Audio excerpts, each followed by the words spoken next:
Ya les saludo, quien les habla la profesora doctora María Teresa Ocampos. Hoy en nuestra clase de biología estaremos desarrollando la siguiente capacidad. Analiza el metabolismo celular con la participación de los organelos transductores de energía. El tema de hoy, captura de energía, fotosíntesis y quimiosíntesis. Indicadores a ser desarrollados. Y recordamos que es metabolismo, es una serie de reacciones en la cual catabolismo es la degradación de sustancias complejas a sustancias más simples y anabolismo, formación de sustancias complejas a partir de ¿qué? De sustancias simples. Recordamos también las partes de la célula vegetal, tiene la pared celular, la membrana plasmática, el citoplasma, el núcleo. ¿Qué tenemos en el citoplasma? Vacuolas, aparatos de Golgi, mitocondria, retículo endoplásmico y cloroplasto, que es hoy nuestro órgano principal. ¿Qué es el cloroplasto? Se encuentra en las plantas y algas fotosintéticas. Su función es la de realizar el proceso llamado fotosíntesis, que es la captura de la energía luminosa para transformarla en azúcares a partir de dióxido de carbono.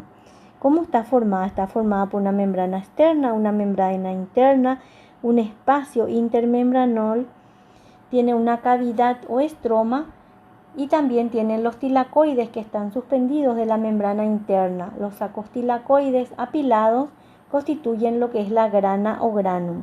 También tenemos a la clorofila que está dentro de los sacos tilacoides.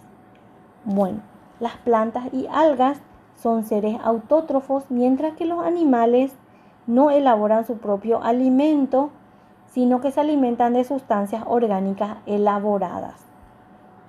¿Qué es la fotosíntesis? Es un proceso por el cual las plantas verdes, a través de la clorofila que está en los cloroplastos, absorben la energía de la luz del sol y transforma la materia inorgánica en materia orgánica. Los organismos capaces de realizar este proceso se llaman seres fotosintéticos. La fotosíntesis es un proceso anabólico. ¿Por qué? Porque convierte sustancias simples a sustancias complejas en presencia de la energía solar, realizando el proceso de fotosíntesis. Entonces, 6 moléculas de anhídrido carbónico más agua en presencia de la luz solar, el proceso de la fotosíntesis me va a dar un hidrato de carbono, que es la glucosa, más oxígeno. ¿Dónde ocurre la fotosíntesis? Ocurre en los orgánulos celulares llamados cloroplastos. La clorofila, los carotenoides y otros pigmentos se encuentran en el interior de los tilacoides. Una parte de la fotosíntesis se realiza en los tilacoides y la otra parte en el espacio llamado estroma. La clorofila es un pigmento fotosintético más abundante en los organismos autótrofos y es capaz de absorber la energía luminosa para transformarla en energía química. El color verde de las plantas se debe a la clorofila. Entonces tenemos la presencia de energía luminosa más anhídrido carbónico. Las plantas verdes absorben esto y nos da oxígeno y azúcares en presencia del agua que viene de la raíz. Acá tenemos el espectro electromagnético. La luz visible o luz blanca representa una parte de este espectro. ¿Qué es la longitud de onda? Es la distancia entre una cresta y la siguiente. Este espacio es la longitud de onda. En este caso va de 400 a 700 nanómetros, que es la radiación solar.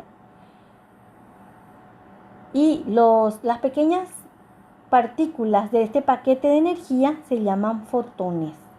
Entonces las plantas utilizan este espectro de la luz solar para realizar la fotosíntesis. Una vez que una molécula absorba un fotón de energía luminosa, uno de sus electrones queda energizado y puede ser absorbido por una molécula que es aceptora de estos electrones. Vamos a ver cuáles son las moléculas aceptoras de estos electrones. Entonces, la fotosíntesis se lleva a cabo en dos fases. Una fase luminosa que ocurre en los tilacoides y una fase oscura que ocurre en el estroma. En la fase luminosa hay conversión de agua en oxígeno y se produce la reducción de los aceptores de protones, que son el NADPH, que es el nicotinamida adenina dinucleótido fosfato y el ADP adenosin difosfato. Al reducirse se convierten en nicotinamida adenina dinucleótido fosfato reducido y adenosin trifosfato. Estos son fuentes de energía para la siguiente reacción que ocurre en la fase oscura, ocurre en el estroma y el anhídrido carbónico se convierte en hidratos de carbono. Las fases luminosas están involucradas dos unidades fotosintéticas. El fotosistema 1 absorbe la energía luminosa de 700 nanómetros y convierte el NADH en NADPH. El fotosistema 2 absorbe la energía de 680 nanómetros y ¿qué hace? Genera una fuente de protones que transforma el ADP en ATP. Esto donde ocurre en el lumen del tilacoide y con liberación de oxígeno. Acá podemos ver en esta parte, entonces, en presencia de agua de las raíces, en presencia de energía luminosa, se producen dos reacciones simultáneas. El NADP pasa a NADPH y el ADP pasa a ATP. ¿Dónde ocurre eso? En los tilacoides, para recordar, y libera oxígeno. La fase oscura ocurre donde en el estroma y se produce con la presencia de anhídrido carbónico, ingresa en el ciclo de Kelvin y se utiliza el NADPH y el ATP como fuente de energía para darnos el hidrato de carbono, el azúcar y el agua, la glucosa en este caso, ¿verdad? En la fase luminosa entonces integra el agua más NADP más ADP más fósforo para darme oxígeno en primer lugar, NADPH, ATP, que son las fuentes de energía, ¿verdad? Y en la fase oscura se utiliza el anhídrido carbónico más el NADPH más el ATP para darme la glucosa, el azúcar, más NADP más ADP y más agua. En esta parte podemos ver también la reacción que se produce. La energía luminosa por un lado, el agua proveniente de la raíz, donde se produce esto en los tilacoides. Acá vemos las moléculas aceptoras de electrones y en la fase oscura estas moléculas ingresan en el ciclo de Kelvin en presencia de anhídrido carbónico. ¿Para qué? Para darme los hidratos de carbono. Bueno, ¿qué es el ciclo de Kelvin? El ciclo de Kelvin es la vía anabólica propiamente dicha de la fotosíntesis. En esta fase se utiliza el ATP y el NADPH que se formó en la fase luminosa y tiene tres fases importantes. Se inicia con el ingreso del dióxido de carbono en presencia de la enzima rubisco. Las tres fases son la de absorción del CO2, reducción del CO2 y regeneración de la ribosa difosfato, que es la molécula que integra este ciclo. Bueno, como conclusión entonces podemos decir que la fotosíntesis es un proceso anabólico, involucra reacciones de síntesis de moléculas orgánicas, es un proceso endergónico con almacenamiento de energía en los enlaces químicos de las moléculas sintetizadas.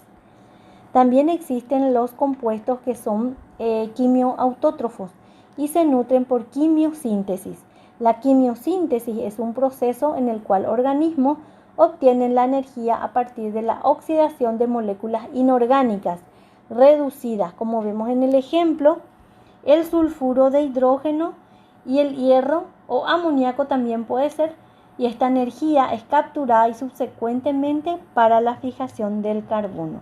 Tienen su material de lectura y las actividades. No